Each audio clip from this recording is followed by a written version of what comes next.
এই দেখুন আমি তুলে সার্ভ করে দিয়েছি। তো আপনারা অবশ্যই try. Hello friends, welcome my channel. আজকে আমি বানাবো একটা মিক্সড সবজি মাছ দিয়ে। তো বানানোর জন্য এখানে নিয়েছি আমি পেঁপেগুলোকে দেখুন এরকম করে কেটে নিয়েছি আমি। আর পেঁপেটা কাটার সময় অবশ্যই খেয়াল রাখবেন যেন সবুজ পোর্শনটা না থাকে, সবুজ পোর্শনটা পুরো তুলে দেবেন, নাহলে তেতো লাগবে সবজিটা। আর এখানে নিয়েছি গাজরগুলোকে আমি এরকম করে কেটে নিয়েছি। আর এখানে নিয়েছি আমি আলু, এখানে 3টে নিয়েছি আলু, আধখানা নিয়েছি আমি পেঁপে ছোট সাইজের, আর এখানে নিয়েছি 3 টুকরো গাজর নিয়ে এটাকে টুকরো টুকরো করে কেটে নিয়েছি, 3টে মাঝারি সাইজের গাজর নিয়ে। এখন এগুলোকে আমি জলের মধ্যে ভিজিয়ে রেখেছিলাম 10 মিনিট মতো নর্মাল জল দিয়ে। এখন নিয়ে নিয়েছি আমি একটা গ্যাসের কাছে চলে এসেছি, নিয়ে নিয়েছি আমি একটা কড়াই, গ্যাসের ফ্লেম অন করে নিয়েছি। কড়াই গরম হয়ে গেলে প্রথমে আমরা মাছটা ভেজে নেব। তো মাছটাকে আমি নুন হলুদ আর লেবু রস মাখিয়ে রেখেছি। এই দেখুন গ্যাসের ফ্লেম অন করে নিয়ে আমি নিয়ে নিয়েছি একটা ননস্টিকের কড়াই। এর মধ্যে নিয়ে নিয়েছি আমি প্রথমেই, কড়াইটা একটু গরম হয়ে গেলে এর মধ্যে নিয়ে নিয়েছি 2 টেবিল স্পুন সর্ষের তেল। আমি পুরো রান্নাটা সর্ষের তেলে করব। তো তেলটা গরম হয়ে গেলে এর মধ্যে আমরা মাখানো মাছটা দিয়ে ভেজে নেব। দেখুন তেলটা গরম হয়ে গেছে, তো এখন আমি নিয়ে নিচ্ছি এর মধ্যে মাছটা। আপনারা যে কোনো মাছ দিয়ে করতে পারবেন, আমি এটা কাতলা মাছ দিয়ে করছি। এখানে 2 পিস বড় বড় সাইজের মাছ নিয়েছি আমি, আপনারা পরিমাণটা বাড়িয়েও নিতে পারেন। মাছগুলোকে দিয়ে দিয়েছি। এখন হতে দেব 3 থেকে 4 মিনিট, মিডিয়াম লো ফ্লেমে আমি রেখে দেবো। 3 থেকে 4 মিনিট হয়ে গেছে। এখন আমি এগুলোকে উল্টে নিচ্ছি।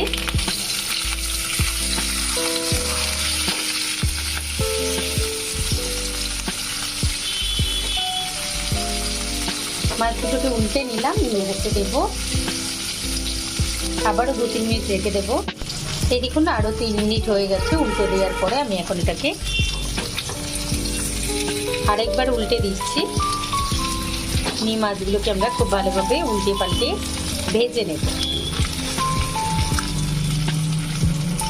এখন উল্টে পাল্টে মাছগুলোকে আমি খুব ভালোভাবে ভেজে নিয়েছি। এখন আমি তুলে নিচ্ছি। ভেজে তুলে নেওয়ার পরে গ্যাসের ফ্লেমটা আমি লো করে দিয়েছি। দিয়ে এর মধ্যেই দিয়ে দিচ্ছি আমি একটুখানি কালো জিরে ফোড়ন। নিয়ে ফোড়নটা দেওয়ার পরে এর মধ্যে দিয়ে দেবো, প্রথমে আমরা দিয়ে দেবো গাজরগুলো যেহেতু সেদ্ধ হতে একটু সময় লাগছে, যার জন্য প্রথমে আমরা দিয়ে দিচ্ছি গাজরের টুকরো দিয়ে 1 থেকে 2 মিনিট আমি নাড়িয়ে নেব। গাজরগুলো দেওয়ার পরে 2 মিনিট হয়ে গেছে। এখন আমি দিয়ে দিচ্ছি এর মধ্যে পেঁপেটা।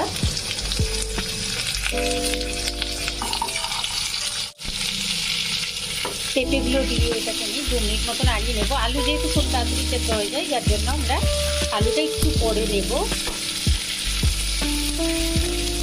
এইবারে পেঁপেটা দেওয়ার পরে আমি এটাকে খুব ভালোভাবে নাড়িয়ে নিয়েছি। এখন এর মধ্যে দিয়ে দেবো নুনটা। নিয়েছি আমি নুনটা দিলে খুব তাড়াতাড়ি সবজি সেদ্ধ হয়ে যায়, যার জন্য আমি এর মধ্যে নুনটা দিয়ে দিলাম। নুনটা দেওয়ার পরে এটাকে আরও 1-1.5 মিনিট মতো ভেজে নেব। তারপরে এর মধ্যে আমরা আলুটা অ্যাড করব। এই দেখুন আরও 1.5-2 মিনিট মতো ভেজে নিয়েছি নুনটা দেওয়ার পরে। এখন এর মধ্যে আমরা অ্যাড করে দিচ্ছি আলুটা।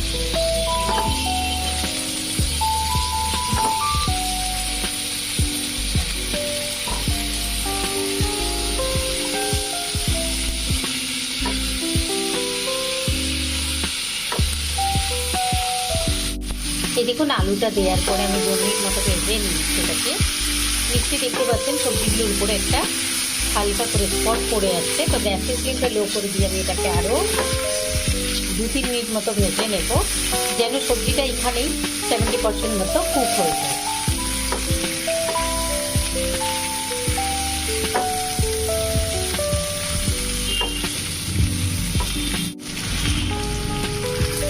এই দেখুন আরও 2 মিনিট আমি নামিয়ে নিয়েছি।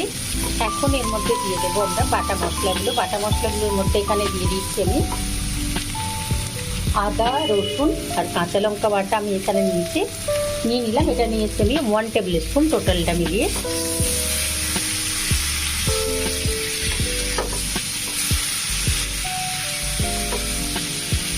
গ্যাসের ফ্লেমটা একদম লো করে দিচ্ছি। দিয়ে এটাকে আমি এখন মশলাটার কাঁচা গন্ধ চলে যাওয়া পর্যন্ত ভেজে নেব।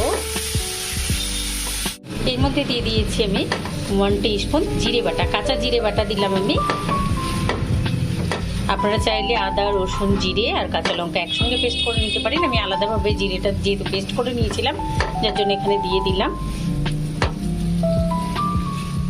এটাকে দেওয়ার পরে আমরা নাড়িয়ে নেব 1-1.5 মিনিট মতো। এবারে এর মধ্যে দিয়ে দেবো আমি টমেটো বাটা। আপনারা চাইলে টমেটোটা গোটা কেটে দিতে পারেন, আমি বাটা দিয়ে দিচ্ছি এখানে।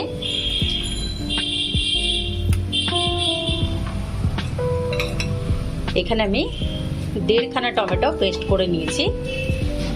ছোট ছোট সাইজের চেরি টমেটো সাইজের আমি নিয়েছিলাম টমেটো, যার জন্য 1.5 খানা নিয়েছি।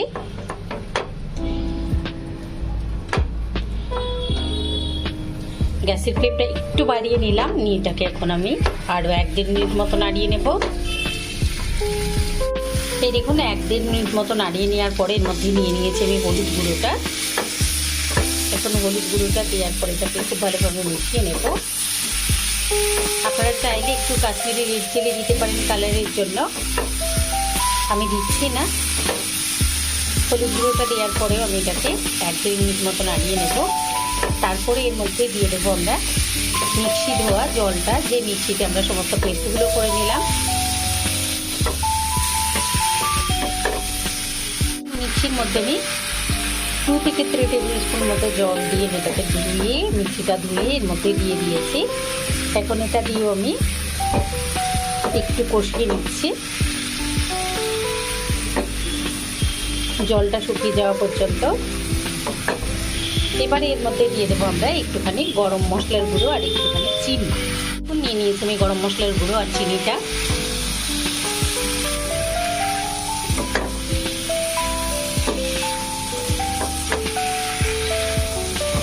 এটাকে মিলিয়ে নিচ্ছি।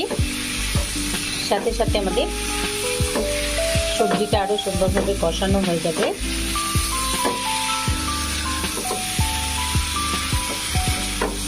এবারে আমরা জল অ্যাড করব, ঝোলের জন্য জল অ্যাড করব। আমি অ্যাড করে দিচ্ছি। এখন আমি জলটা অ্যাড করে দিলাম। এখানে 1 কাপ জল অ্যাড করেছি। আমি আরও একটু জল অ্যাড করব যেন সবজিটা পুরো ডুবে যায়, কারণ সবজিটা তাহলে আমি এখানে 5 মিনিট মতো ফুটিয়ে নেব। আর তারপরে আমরা এর মধ্যে মাছটা অ্যাড করব। তো এখন আমি দিয়ে দিচ্ছি আরও 1/2 কাপ জলের মধ্যে অ্যাড করে। এই দেখুন সবজিটা যাতে পুরো ডুবে থাকে এরকমভাবে আমি জল অ্যাড করলাম। এখন গ্যাসের ফ্লেমটা আমি মিডিয়াম লো করে দেবো, নিয়ে এটাকে ফুটতে দেবো। আর সবজিটা যাতে পুরোপুরি ডুবে থাকে এরকমভাবে আপনারা জলটা অ্যাড করবেন। করে এটাকে আমি এখন যেহেতু ঝোলটা আমি পাতলা পাতলা রাখবো, যার জন্য আমি জলটা একটু বেশি অ্যাড করলাম। এবার এটাকে ঢাকা দিয়ে রেখে দেবো 5 মিনিট। 5 মিনিট পরে আমরা ঢাকাটা তুলে নিয়ে মাছটা অ্যাড করে দেবো এর মধ্যে। এই দেখুন 5 মিনিট পর আমি ঢাকাটা টেনে নিয়েছি। দেখুন সবজিগুলো আমার খুব সুন্দরভাবে সেদ্ধ হয়ে গেছে। তো আমি এখন এর মধ্যে দিয়ে দিচ্ছি ভেজে রাখা মাছটা। মাছটা দিয়ে আবার আমি এটাকে ঢেকে দেবো 5 মিনিটের জন্য।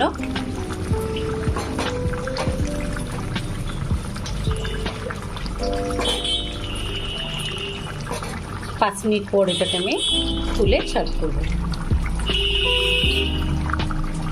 মাছটা দেওয়ার পরে 4 থেকে 5 মিনিট আমি ফুটিয়ে নিচ্ছি। খুব বেশি সময় আমরা ফোটাবো না, নাহলে মাছটা একদম নরম হয়ে যাবে, তো সেই ক্ষেত্রে মাছের টেস্টটা ভালো হবে না। তো আমি এখন এটাকে গ্যাসের ফ্লেম অফ করে রেখে দিচ্ছি ঢাকা দিয়ে আবারও 5 মিনিট। তারপরে তুলে আমি এটাকে সার্ভ করে দেবো। এই দেখুন আমি তুলে সার্ভ করে দিয়েছি 5 মিনিট পরে। আর এটা খেতে খুবই ভালো লাগে, খুবই সুন্দর হয়। এই রান্নায় আমি কিন্তু কোনো রকম পেঁয়াজ ইউজ করিনি।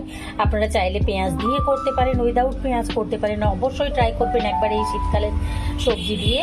আর চাইলে এর মধ্যে যে কোনো সবজি আপনি অ্যাড করতে পারবেন, বড়ি অ্যাড করতে পারবেন। তো অবশ্যই ট্রাই করবেন, কমেন্ট করে জানাবেন, লাইক করবেন, আমার চ্যানেলকে সাবস্ক্রাইব করবেন। Thank you.